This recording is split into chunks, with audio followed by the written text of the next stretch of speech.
مرحبا، شلونكم؟ عساكم بخير. اليوم هاي مزروعاتي أنا بالجراج بالطرمل. فاليوم كلهم سمدتهم نفس السماد، الفسفور، شلات الحديد، الكالسيوم. عندي هذا اليهودي، هاي تراجي العروس. عندي هنا جلد النمر شوي تعبانة اريد ارتبه، وهم انا اخلي همين بالسنادين. هذا دراج العروس، هنا المكحلة، هنا اليهودي، هنا عندي الأوليفيرا الصحراوية مثل ما يقولون. هاي أوليفيرا فرخة مالتها أخذتها من الكبيرة من الأماية. عندي هاي ظليات، هاي المكحلة، هاي دراج العروس. عندي هذا نوع من العصا بس بالترابيسي. هاي هسه زراعتهم يعني قريبا، وبعدهم صار البلاب. هي وهاي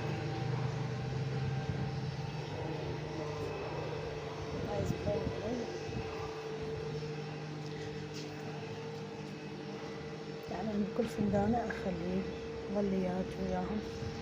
نعم نفس الشي هذا. عندي هذه يصيحولها لسان العنة، ما أعرف يعني إيش اسمها بالأصل، يوم ما يصيحوا لسان العنة. عندي هنا دمعة الطفل مال الزواج.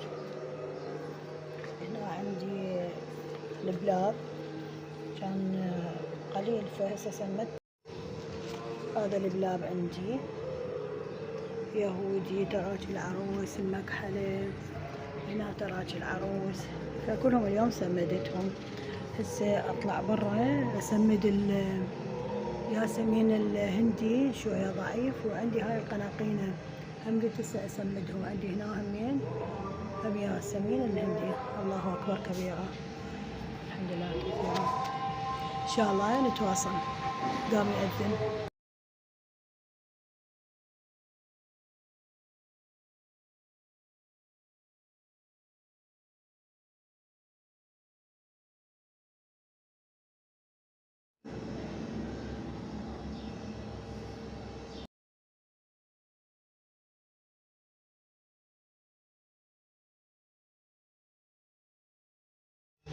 هذا يصيحوا له سرقس الهليون او الاسبرغس الزينة. طبعا عندي هنا هذا نيابسات لان الزلانة قليلة. ايضا تحب الشمس، يعني شوية الشمس عليه قليلة لازم احوله على الشمس، والشمس القوية هم تحرقه. يحب قليل مي وإضاءة متوسطة، يعني لا هي إضاءة قوية ولا هي قليلة. فأنا أخليها بالصيف خليها هناك تموت، فلازم يعني شوية مكان شبه ظلي. وسلانة كل ما تكبر أحسن. هذا لازم أقص هذا اليابس هم من عندي.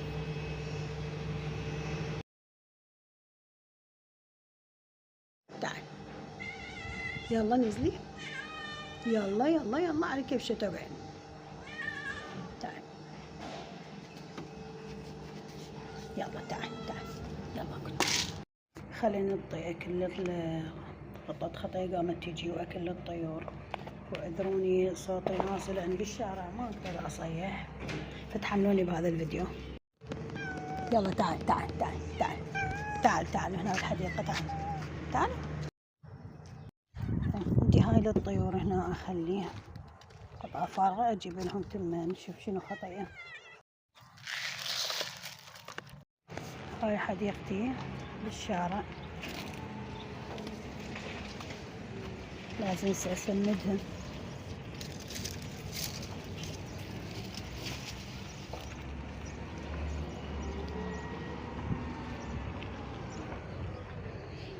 يلا خلينا نسمد.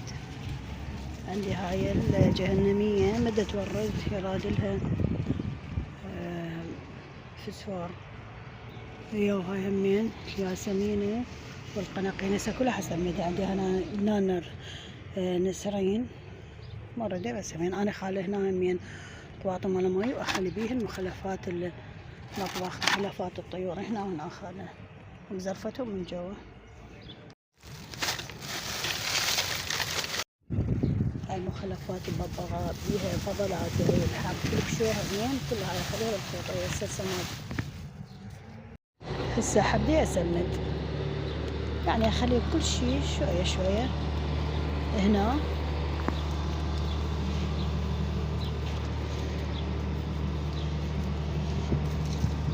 بعدين أزكي.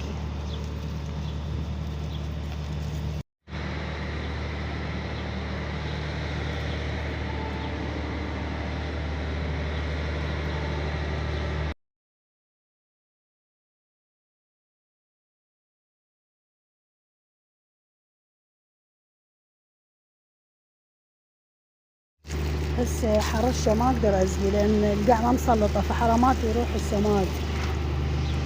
حرشه للزرع ولهنا وانتهت حلقتنا اليوم. ان شاء الله استفاديتوا شي من عندنا ولو انتوا اساتذه. اعذروني الصوت المولده وانا بالشارع ما اقدر اصيح. فيا رب ان شاء الله اشوفكم على خير. اتمنى لكم لحظات سعيده واشوفكم على خير. مع الف سلامه. هذا فيكس مبرقش او فيكس البنغالي. هذا يحب شمس يعني مو كلش قوية نفس شغلة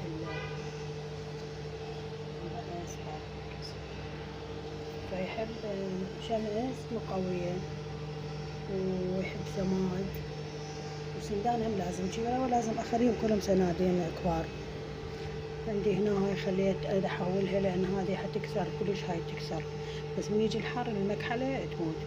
فجلد النمر لازم احولها بغير مكان. عندي هذه يبست العطران يبست فسقيتها والله رجعت خفرت. سبحان الله رجعت خفرت. هسه لازم ارجع اروح للحديقة الخارجية اسمدها. هنا بدت يعني هو دارشة بس يعني شلون كثيف يعني اغرقها بس ما اخليه الصوندة وينجرف السماد حرامات.